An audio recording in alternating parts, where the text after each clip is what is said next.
Russia ತಲುಪಿದ್ದಾರೆ Iran ವಿದೇಶಾಂಗ ಸಚಿವ ಅಬ್ಬಾಸ್ ಅರಾಗ್ಚಿ. ರಷ್ಯಾದ ಸೇಂಟ್ ಪೀಟರ್ಸ್ಬರ್ಗ್ಗೆ ಬಂದಿಳಿದಿದ್ದಾರೆ ಈಗ ಅರಾಗ್ಚಿ. ರಷ್ಯಾ ಅಧ್ಯಕ್ಷ ವ್ಲಾಡಿಮಿರ್ ಪುಟಿನ್ ಭೇಟಿಯಾಗಿ ಚರ್ಚೆ ಮಾಡ್ತಾರೆ. ಇತ್ತೀಚಿನ ಯುದ್ಧದ ಬೆಳವಣಿಗೆಗಳ ಬಗ್ಗೆ ಚರ್ಚೆ ಆಗುವಂತ ಸಾಧ್ಯತೆ ಇದೆ. ವಿಶೇಷವಾಗಿ ಡೊನಾಲ್ಡ್ ಟ್ರಂಪ್ ಸೇಂಟ್ ಪೀಟರ್ಸ್ ಬಗ್ಗೆಯೂ ಕೂಡ ರಷ್ಯಾ ಅಧ್ಯಕ್ಷ ಪುಟಿನ್ ಚರ್ಚೆ ಮಾಡುವಂತ ಸಾಧ್ಯತೆ ಇದೆ ಇಲ್ಲಿ. ಹಾಗಾಗಿ ಈಗ ರಷ್ಯಾ ತಲುಪಿದ್ದಾರೆ ಇರಾನ್ ವಿದೇಶಾಂಗ ಸಚಿವರು ಅಬ್ಬಾಸ್ ಅರಾಗ್ಚಿ.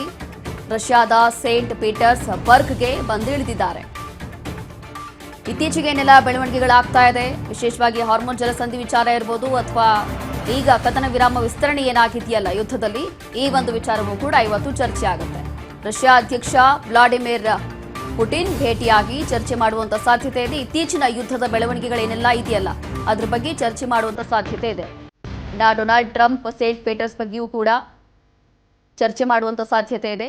ರಷ್ಯಾ ಅಧ್ಯಕ್ಷ ಹಾಗೂ ಅಬ್ಬಾಸ್ ಅರಾಗ್ಚಿ ಇಬ್ಬರೂ ಕೂಡ ಇದೇ ವಿಚಾರವಾಗಿ ಚರ್ಚೆ ಮಾಡುವಂತ ಸಾಧ್ಯತೆ.